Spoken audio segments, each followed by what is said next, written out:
자, 이제 두 번째 시리즈예요. 마지막 일들인데 오늘은 두 번째 시간이고요. 지난주에 이어서 이번 주에도 우리가 죽음에 대한 주제를 다룹니다. 오늘은 이제 신자의 죽음이에요. 지난주에는 이제 죽음의 일반적인 것을 살펴봤고요. 오늘은 이제 믿는 자의 죽음이 무슨 의미냐 하는 것을 좀 보도록 하겠습니다. 자, 계시록 대표되는 계시록 말씀 14장 13절 말씀 우리 함께 읽어보겠습니다. 시작. 또 내가 들으니 하늘에서 음성이 나서 이르되 기록하라. 지금 이후로 주 안에서 죽는 자들은 복이 있도다 하시매 성령이 이르시되 그러하다. 그들이 수고를 그치고 쉬리니 이는 그들의 행한 일이 따름이라 하시더라. 예, 여기 이제 주 안에서 죽는 자들이라는 말이 나와요. 그래서 그게 바로 신자의 죽음이라는 것을 우리가 알 수 있고요. 포인트 3개는 이렇습니다. 첫 번째는 신자는 두려움 없이 죽음을 맞는다 한 거고요. 또 3페이지를 가시면 포인트 2가 있는데요. 신자는 죽지 않고 잔다. 잔다라고 하는 거고, 또 마지막 포인트는 세 번째 포인트는 신자의 죽음은 축복이다. 그래서 세 가지 주제를 가지고 오늘 보도록 하겠습니다. 자, 신자는 두려움 없이 죽음을 맞는다. 거기 한 문단 같이 읽어볼게요. 시작. 혈과 육에 속한 사람들의 한결같은 두려움은 죽음이다. 사람 스스로가 인생을 지배하며 사는 것 같아도 실상은 죽지 않고 생존해야 하는 현실이 사람을 지배하는 주인 노릇을 한다. 목구멍이 포도청이라는 속담이 의미하듯 사람들이 먹고 살기 위하여 해서는 안 될 짓까지 하지 않을 수 없는 일이 벌어지는 것은 죽음을 무서워해서이다. 마귀는 이 죽음을 통해 사람들에게 죽음의 세력을 행사한다. 사탄이 사람을 죽일 권세를 가졌다는 말이 아니다. 사람을 죽이고 살리는 권세는 오직 하나님께만 있다. 다만 사탄은 끊임없이 사람을 죄에 매이도록 미혹해서 죽음으로 몰아가는 것이다. 그래서 이 죄와 죽음의 상관관계에 대한 말씀이 로마서 6장의 말씀에 있어요. 한번 같이 찾아볼게요. 로마서 6장 16절의 말씀입니다. 로마서 6장 16절의 말씀. 같이 찾으셨죠? 다음 읽어보겠습니다. 시작.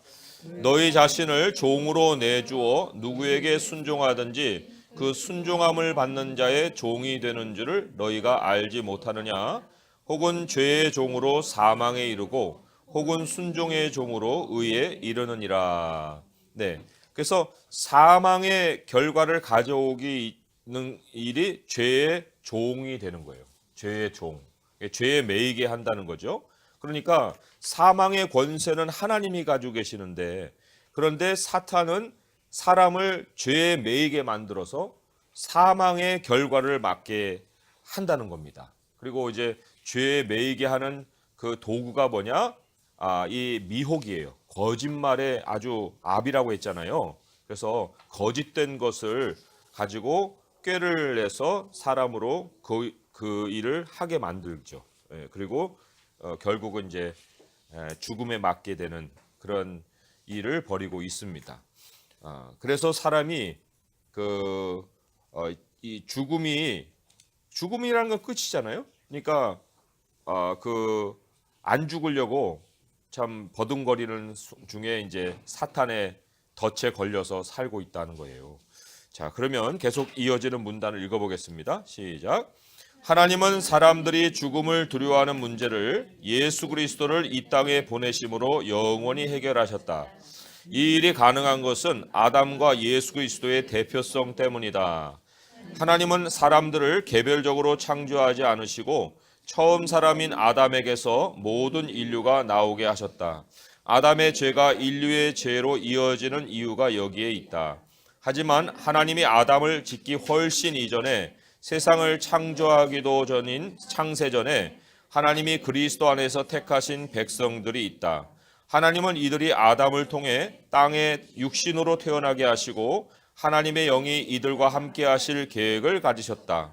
하지만 아담의 죄로 말미암아 모든 인류는 하나님의 영이 떠난 육신이 되었고 아담에게서 태어난 인류는 육신으로 번성해 갈 뿐이었다.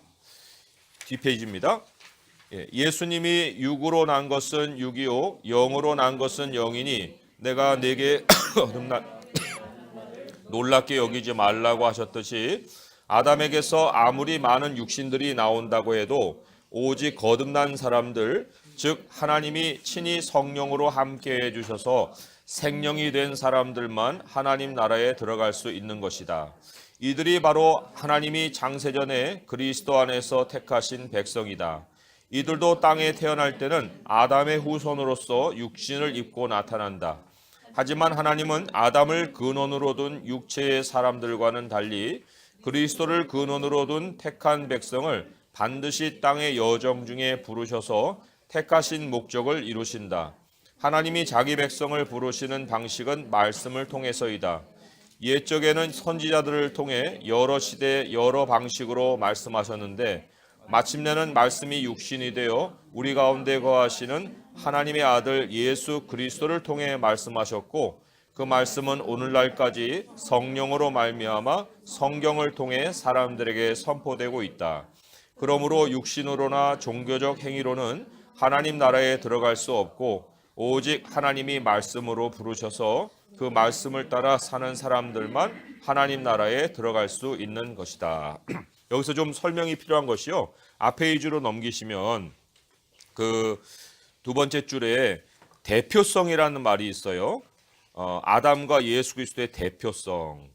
이게 굉장히 중요한 말입니다. 거기 괄호치고 고린도전서라고 나와 있는데요. 그 구절을 한번 찾아볼게요. 그것도 제가 참고 구절로 하려다가 그냥 괄호에만 넣었거든요. 지난주에 우리가 다 읽어봤기 때문에 그렇지만은 한번 같이 찾아서 이게 무슨 얘기인가 하는 걸 좀 살펴보겠습니다. 고린도전서 15장 22절의 말씀이에요. 함께 읽어봅니다. 시작. 아담 안에서 모든 사람이 죽은 것 같이 그리스도 안에서 모든 사람이 삶을 얻으리라. 이 한 구절이지만 매우 중요한 그 신학적인 진리를 담고 있습니다. 아담 안에 모든 사람이 있는 거예요. 아담 안에. 하나님이 창조한 생명 시스템입니다. 그러니까 개별적으로 이 사람들이 존재하는 것 같지만 아담 안에서 사람이 나오게 만드신 거예요. 그런데 똑같이 또 대표성을 갖는 것이 누구냐면 그리스도예요.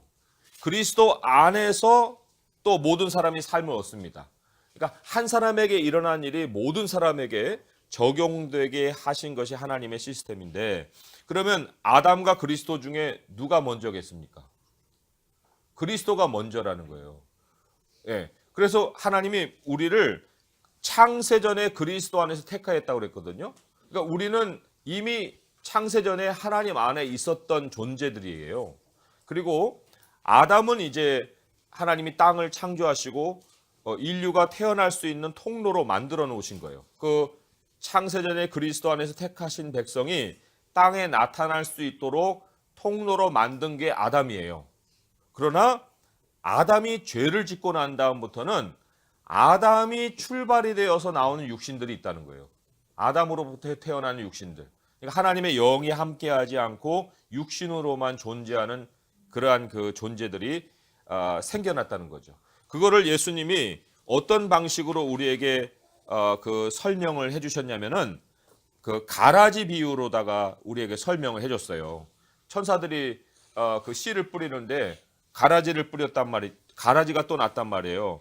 이 가라지가 어디서 난 거예요? 그러니까 하나님께서 그냥 두어라, 마지막 때까지 그냥 두어라 하는 얘기가 있잖아요. 그러면서 그 가라지를 뭐라고 써 있냐면 악한 자의 아들들이라고 써 있어요. 악한 자의 아들들. 그러니까 하나님을 떠난 상황에서 아담에게서 태어난 그 사람들이 바로 이 가라지 비유에 등장하는 그 대상들이다. 그래서 이 대표성, 예수님에게 일어나는 모든 일을 우리의 것이 되는 거고 아담으로부터 나오는 육신은 다 아담을 근원으로 한다는 것을 우리가 좀 잘 살펴볼 필요가 있고요. 거기 요한복음 말씀 이제 드디어 참고 구절로 써 있는 것을 보겠습니다. 요한복음 5장. 이거는 이제 하나님의 백성을 부르시는 방식을 예수님이 말씀하신 건데 요한복음 5장 24절에서 29절까지의 말씀이에요. 요한복음 5장 24절부터 읽어봅니다. 시작. 내가 진실로 진실로 너희에게 이르노니 내 말을 듣고 또 나 보내신 이를 믿는 자는 영생을 얻었고 심판에 이르지 아니하나니 사망에서 생명으로 옮겼느니라. 진실로 진실로 너희에게 이르노니 죽은 자들이 하나님의 아들의 음성을 들을 때가 오나니 곧 이때라. 듣는 자는 살아나리라. 아버지께서 자기 속에 생명이 있음같이 아들에게도 생명을 주어 그 속에 있게 하셨고 또 인자됨으로 말미암아 심판하는 권한을 주셨느니라. 이를 놀랍게 여기지 말라. 무덤 속에 있는 자가 다 그의 음성을 들을 때가 오나니 선한 일을 행한 자는 생명의 부활로 악한 일을 행한 자는 심판의 부활로 나오리라. 네. 그래서 하나님의 백성을 살리는 방식은 딱 하나밖에 없어요. 하나님의 음성을 들려주시는 것이다. 음성을 들려주시고 그게 바로 말씀을 통해서 우리를 부르심이라 하는 겁니다. 옛적에는 하나님이 이제 선지자를 통해서 그랬고 지금은 말씀을 통해서 성경을 통해서 우리에게 음성을 들려주시는 거예요. 그래서 마태복음으로 옮겨가 봅니다. 거기 마태복음 써 있죠. 마태복음 7장 21절의 말씀. 그 말씀을 우리가 보면은 아무리 종교적으로 행동을 한다 한들 우리가 말씀과 연결되어 있지 않은 상황에서는 하나님 나라에 들어갈 수 없다는 것을 잘 가르쳐 주고 있어요. 자, 마태복음 7장 21절 읽어봅니다. 시작. 나더러 주여 주여 하는 자마다 다 천국에 들어갈 것이 아니요 다만 하늘에 계신 내 아버지의 뜻대로 행하는 자라야 들어가리라. 예, 하나님의 뜻대로 행할 수 있는 준비가 뭐예요? 하나님의 말씀을 들어서 말씀에 반응할 수 있어야 뜻대로 행하죠. 예, 반응할 수 있는 사람이 누구냐? 바로 하나님이 그리스도 안에서 택하신 백성들이다 할 수가 있어요. 자, 그 다음 문장 계속해서 읽어보도록 하겠습니다. 시작. 예수님이 우리와 같이 혈과 육을 함께 지니신 것은 하나님이 자기 백성을 부르시는 방식의 절정이었다. 왜냐하면 하나님 백성의 근원이고 대표이신 그리스도가 우리와 같은 육신을 입고 사람으로서 이루신 모든 일은 이제 영원히 우리의 것이 되었기 때문이다. 즉 구약의 하나님 백성은 죄로 부정해질 때마다 그리스도를 예표하는 동물 제사를 통해 하나님 안으로 돌아오는 일을 반복했지만 예수님이 사람으로 오셔서 우리를 대신하여 육신으로 죽고 육신으로 부활하심으로써 이제 그리스도 안에 있는 사람은 누구든지 예수님과 함께 죽고 예수님과 함께 살아나 영원히 그리스도 안에 있게 되었기 때문이다. 그리스도 예수의 사람들은 다시는 죄의 지배 아래 있지 않고 사망을 영원히 벗어나 그리스도 안에서 살아가게 된 것이다. 자, 이 사망을 영원히 벗어났다는 것을 성경이 뭐라고 표현하고 있는지를 또 요한 1서를 통해서 확인을 해볼 텐데요. 굉장히 놀라운 선포예요. 그러니까 이런 설명이 없이 읽으면은 이게 뭔 얘기지? 할 텐데 이런 설명을 듣고 이 말씀을 보면 그래서 그렇구나. 그거를 알 수가 있어요. 요한일서 3장 5절에서 6절 함께 읽어봅니다. 시작. 그가 우리 죄를 없애려고 나타나신 것을 너희가 아나니 그에게는 죄가 없느니라. 그 안에 거하는 자마다 범죄하지 아니하나니 범죄하는 자마다 그를 보지도 못하였고 그를 알지도 못하였느니라. 예, 여기 범죄하지 않는다. 우리 다 죄 짓는 거를 알고 있는데 아니 왜 범죄를 안 한다고 얘기를 하십니까? 우리가 얘기를 하잖아요. 그런데 이때 이 다루는 죄는 사망과 연결되는 죄예요. 사망과 연결되는 죄. 그 사망과 연결되는 죄가 뭐라고 써 있냐면요. 요한일서 5장으로 한번 넘겨가 보세요. 요한일서 5장으로 가보시면은 16절의 말씀을 함께 읽어봅니다. 16절의 말씀 시작. 누구든지 형제가 사망에 이르지 아니하는 죄 범하는 것을 보거든 구하라. 그리하면 사망에 이르지 아니하는 범죄자들을 위하여 그에게 생명을 주시리라. 사망에 이르는 죄가 있으니 이에 관하여 나는 구하라 하지 않노라. 그러니까 죄도 종류가 있는 거예요. 근데 사망에 이르는 죄는 예수 그리스도 밖에서 머무는 사람들이 행하는 모든 거예요. 예. 그러나 하나님이 우리를 그 사망에서 벗어나게 하셨기 때문에 더 이상 죄의 지배를 안 받아요. 그러니까 우리가 미혹에 끌려서 사망까지 가는 일은 없다는 거예요. 그래서도 우리에게는 그러한 범죄가 일어나지 않는다. 예, 하나님을 뭐 욕하고 부인하고 그 배반하고 배신하고 그래서 다시는 하나님께로 돌아오지 않는 이런 일들은 우리에게 일어나지 않는다는 것을 얘기를 하고 있습니다. 그래서 우리는 죄의 지배 아래에 있지 않고 영원히 사망을 벗어나서 그리스도 안에 있다는 것을 요한일서는 우리가 범죄하지 않는다라는 말로 그 설명을 해주고 있다는 거예요.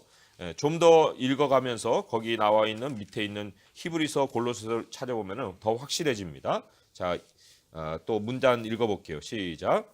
이것은 사탄에게 치명적 사건이다. 사람이 죄의 지배 아래 있지 않는다는 것은 사탄이 막강하게 휘두르는 사망의 권세, 즉 사람을 죽음으로 몰아가는 미혹의 힘에서 벗어난 것이기 때문이다. 사탄은 하나님의 사람을 죄에 붙들리게 만들 수 없고 더 이상 죽음으로 위협할 수 없다. 하나님의 백성은 더 이상 죄로 정죄를 당하지 않으며 죽기를 무서워함으로 이 생에 매이지 않고 한평생 사는 일에서 해방되어 벌써부터 영원한 하나님 나라의 백성으로 살고 있는 것이다. 이것이 하나님이 자기 백성에게 베푸신 죄사함의 내용이고 용서의 위력이다. 네, 히브리서 2장 보시면은 거기에 우리가 주목해야 될 표현이 한평생이라는 거예요. 한평생. 참 우리 그 사람들의 삶이 이 한평생, 일생 혹은 좀 쉽게 얘기하면 먹고 사는 일 거기에 얼마나 매여 있는지 몰라요. 히브리서 2장 13절에서 14절까지 말씀 같이 한번 히브리서 13절에서 15절까지 읽어봅니다. 시작. 또다시 내가 그를 의지하리라 하시고 또다시 볼지어다 나와 및 하나님께서 내게 주신 자녀라 하셨으니 자녀들은 혈과 육에 속하였음에 그도 또한 같은 모양으로 혈과 육을 함께 지니심은 죽음을 통하여 죽음의 세력을 잡은 자 곧 마귀를 멸하시며 또 죽기를 무서워함으로 한평생 매여 종로로 하는 모든 자들을 놓아주려 하심이라. 네. 여기 한평생 매인다는 게 무슨 얘기냐면요.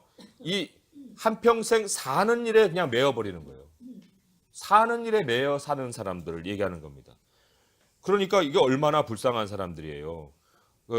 그냥 죽지 못해 살고 있을 뿐이지 아까 초반에 읽었던 목구멍이 포도청이라 하는 것처럼 그냥 살기 위해서 그냥 별짓을 다 하는 거죠. 예, 그게 바로 이 죄의 종된 자들인데 용서가 뭐냐, 죄사함이 뭐냐 하는 정의를 우리가 수차례 찾아봤지만 골로새서 말씀으로 옮겨가서 한번 용서에 대한 것을 정리를 해보겠습니다. 나는 죄사함 받은 사람이에요 라고 할 때 그게 무슨 뜻인가 하는 거예요. 골로새서 1장 13절 14절입니다. 13절 14절 골로새서 1장 13절 14절의 말씀 신약성경 324쪽에 있죠. 324쪽 골로새서 1장 13, 14절 같이 읽어볼게요. 시작. 그가 우리를 흑암의 권세에서 건져내사 그의 사랑의 아들의 나라로 옮기셨으니 그 아들 안에서 우리가 속량 곧 죄 사함을 얻었도다. 네, 이 죄 사함이라는 거는 영역이 옮겨진 거를 얘기하는 거예요. 흑암의 권세에서 하나님 아들의 통치로 옮겨진 게 죄 사함이라는 거죠. 그러니까 그냥 뭐 나쁜 짓 하다가 안 하는 정도가 죄 사함이 아니고요. 그러니까 하나님이 아예 우리를 사탄의 권세에서 옮겨서 하나님의 통치 아래 두신 것을 성경이 죄사함이라고 얘기했기 때문에 그래서도 우리가 범죄할 수가 없어요. 범죄는 우리의 것이 아닙니다. 다만 이제 우리가 세상의 그 육신의 습관을 갖고 있기 때문에 거기에 자꾸 이렇게 미혹이 될 때마다 돌아오게 되고 또 하나님 반드시 돌이키기도 하시죠. 자, 그러면 질문입니다. 생존이 위협받는 상황에서도 하나님 백성이 담대히 처신할 수 있는 이유는 무엇입니까? 했는데요. 잘 아는 시편의 말씀과 좀 우리가 찾아봐야 될 잠언의 말씀을 보겠습니다. 시편 23편 4절이 인생의 여정을 전반적으로 얘기를 해주는 건데요. 거기에도 이제 가장 우리를 두렵게 하고 가장 고난스럽게 하는 것이 죽음의 두려움이에요. 그런데 시편 23편 4절의 말씀 같이 읽어봅니다. 시작. 내가 사망의 음침한 골짜기로 다닐지라도 해를 두려워하지 않을 것은 주께서 나와 함께 하심이라. 주의 지팡이와 막대기가 나를 안위하시나이다. 예. 해를 두려워하지 않는다는 것은 상처받고 또 해함받고 그리고 뭔가 이렇게 주저앉고 하는 그런 얘기를 하는 거예요. 예.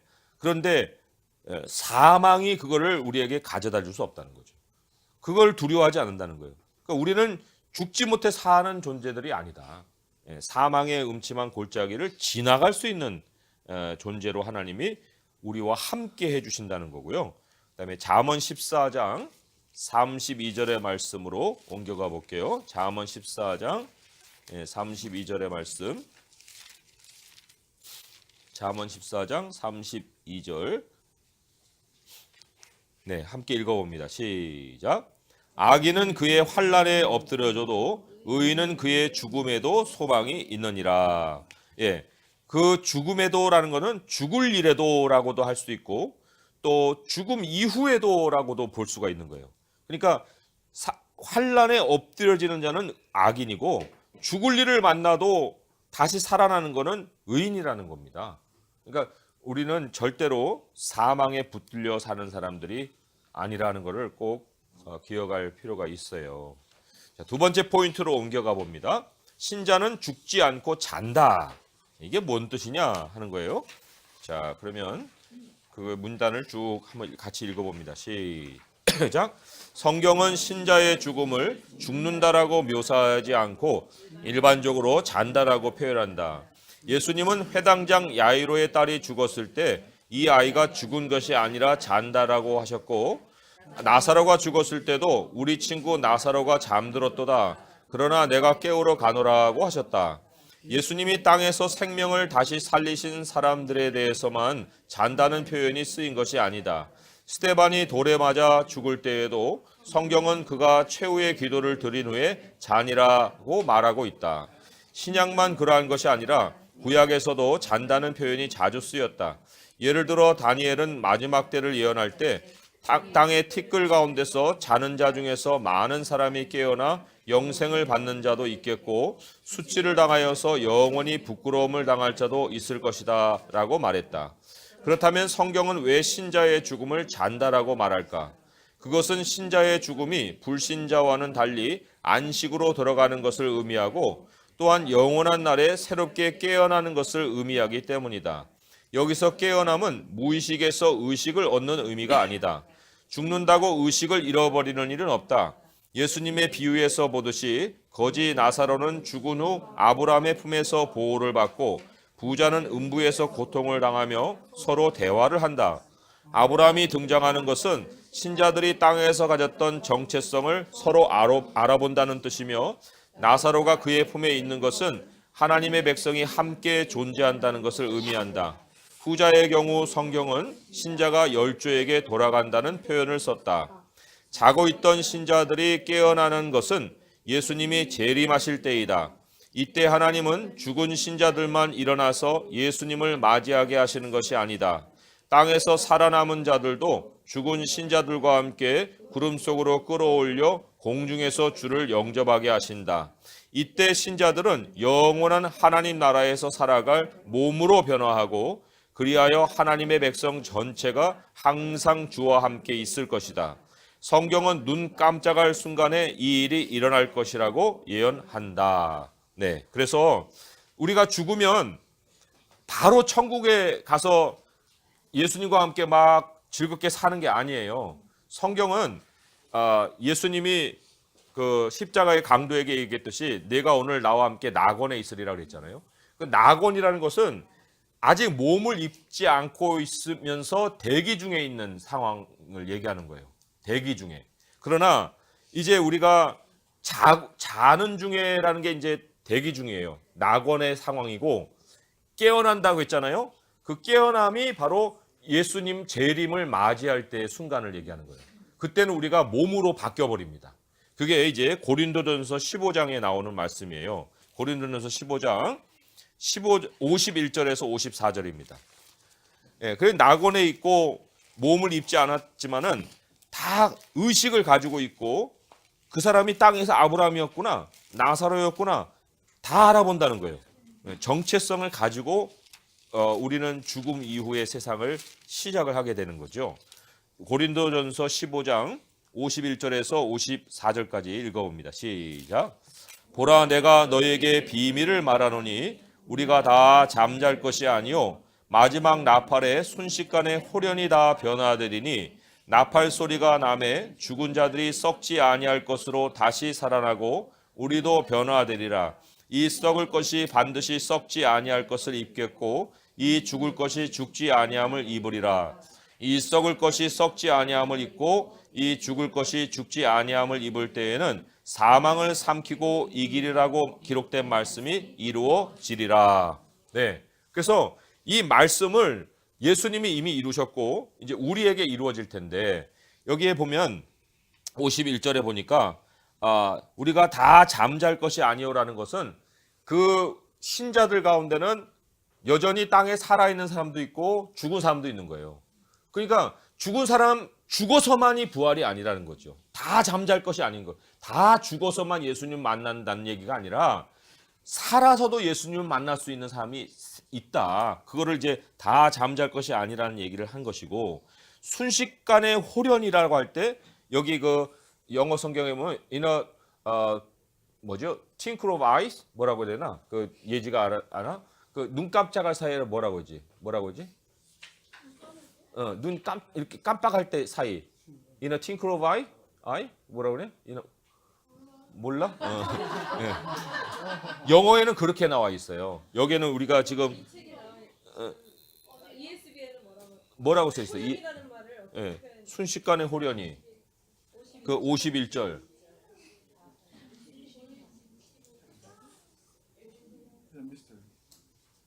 51절에 in a moment 그다음에 in a twinkling of eye라고 했죠. 눈 깜빡하는 사이에 그 모든 일들이 다 일어나는 거예요. 그러니까 이게 이 blinking of eye, 예, blinking of eye, 예, 그렇게 표현도 하죠.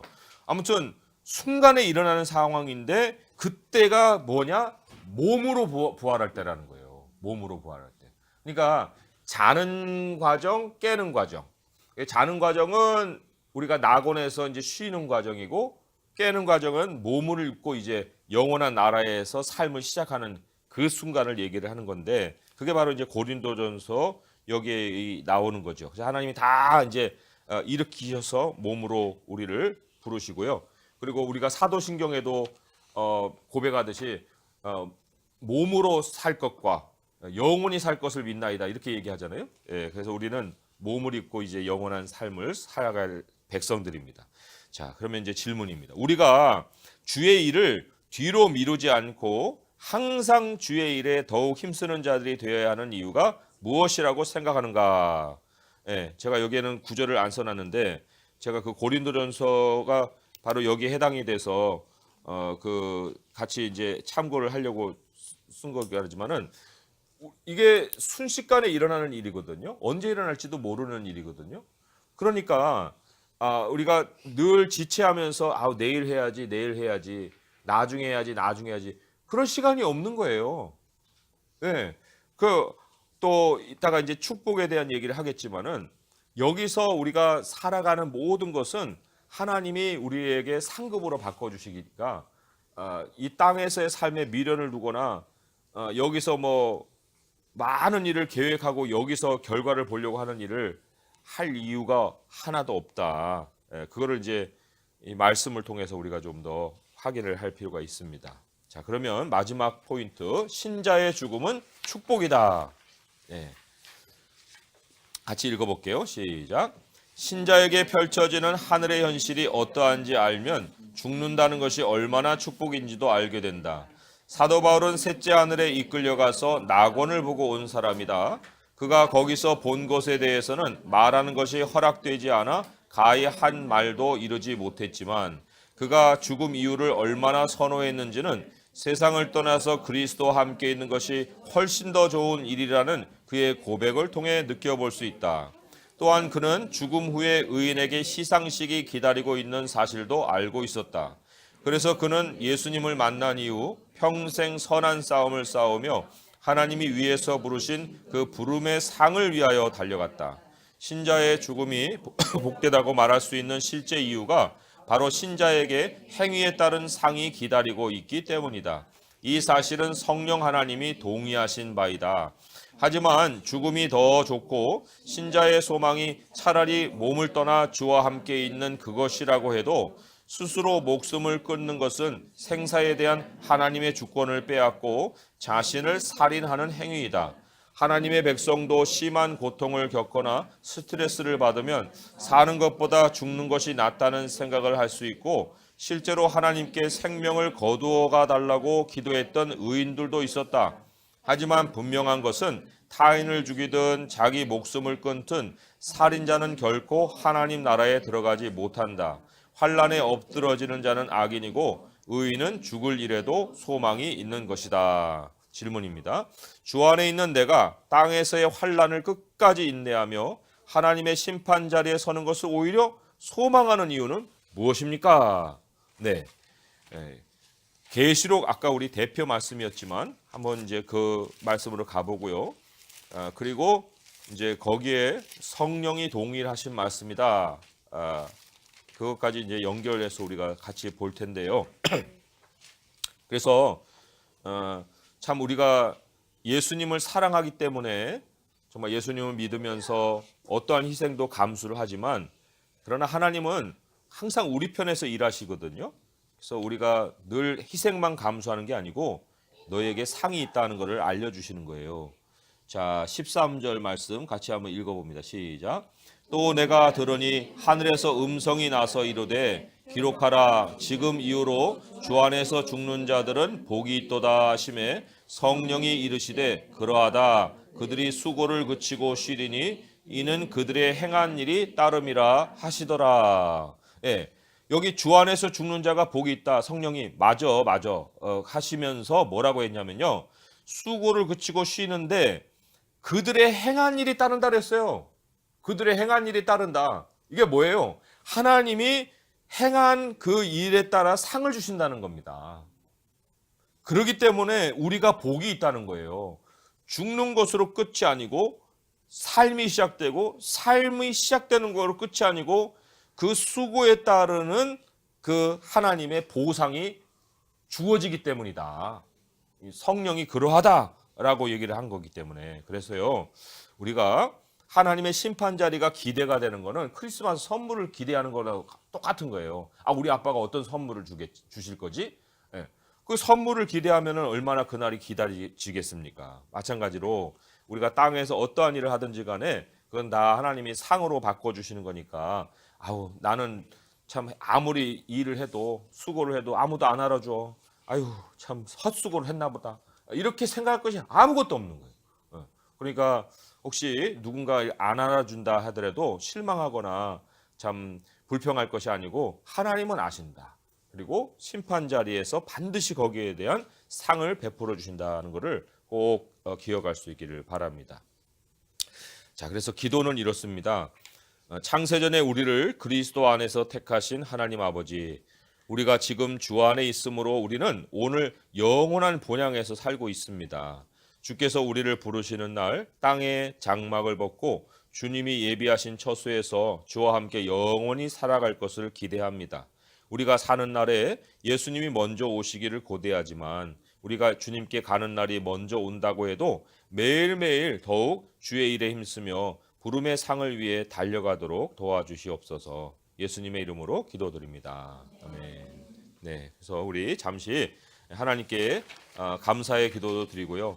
하나님, 사는 문제뿐만 아니라 죽음 이후까지도 이렇게 축복으로 채워주신 하나님 감사합니다. 우리가 이제 죽음을 두려워하지 아니하고요. 그리스도 안에서 정말 그 부름의 상을 위해서 열심을 내게 하시고 하나님만 알아주시면 됩니다. 하나님 우리와 동행하시고 늘 앞서 인도하여 주세요 하는 우리의 기도 드리도록 하겠습니다.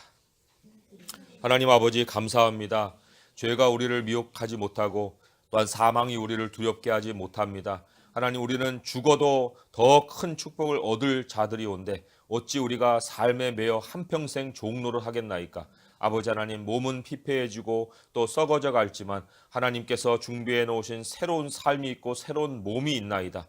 아버지요 정말 아담의 육신을 입고 살아가는 많은 사람들 몸을 치장하고 꾸미고 그것을 더 젊음으로 연장하고자 하는 그러한 참 몸부림 속에 살고 있습니다. 그러나 하나님 우리는 늙는 것도 아름답고 또 죽는 것도 더 감사하고 하나님 정말 주님과 함께 영원히 거하는 것이 우리가 더 선호하는 것이오니 아버지요 정말 남은 날에 주님의 일에 더 충성케 하시고 또 부름의 상을 위하여 달려갈 수 있게 하시고 하나라도 잊지 아니하고 우리의 행함을 다 기억해 주시는 하나님을 향해서 우리가 불평하지 아니하며 정말 조용하게 은밀하게 그러나 정말 주님을 위하여서 우리의 삶을 다 드려 열심을 낼 수 있도록 도와주시옵소서. 하나님께서 이 한 해를 풍성하게 채워주시고 평생을 풍성하게 채워주시고 우리의 소망인즉 우리 주 예수 그리스도 우리가 살아있을 시대에 우리 주 예수 그리스도를 만나는 역사가 있게 하여 주시옵소서. 예수님의 이름으로 감사하며 기도합니다. 아멘.